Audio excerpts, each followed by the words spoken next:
We are starting this half hour off with the Utah Division of Wildlife Resources just releasing their Watershed Restoration Initiative numbers for the 2023 fiscal year. So they reported over 148,000 acres have been restored across the state. ABC4's Nate Larson standing by with more on the initiative. Nate?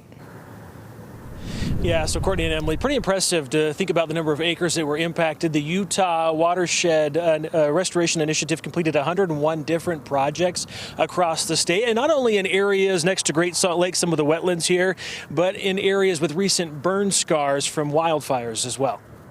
The Watershed Restoration Initiative began in 2006. The program has improved over 2.5 million acres of Utah's landscapes since it began. This is a benefit not only for our fish and wildlife species, but also for the residents of the state, because a lot of these projects that are directly connected to our watershed areas, they improve our water quality, but then also the yield of water that we get from some of these sources. So it really is just so important that we have this program. This last year, 117,000 acres were restored through proactive efforts, with over 31,000 burned acres restored. Habitat restoration work includes things like aerial seeding after a wildfire and removing invasive shrubs or trees. These trees in a lot of places will kind of take over the rest of the vegetation, and they'll outcompete some of our more beneficial grasses and plants and things like that, take up a lot of water. So we try to remove them in some areas where they're just really encroaching on some of the other natural vegetation,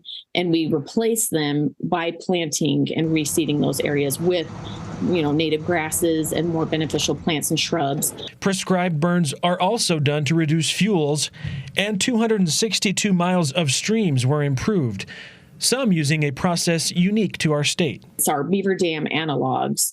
And essentially, if you've never seen these, they're just a series of kind of wooden poles that are placed along a river bed. And it helps to collect some of that sediment. So it'll build up the river bank and the riverbed, and it also they found that it improves water clarity and kind of the water quality, so it's not quite so sooty. All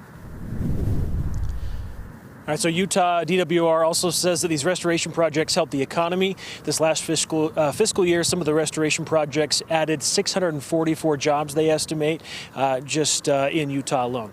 Live at the Legacy Nature Reserve, Nate Larson, ABC4 News.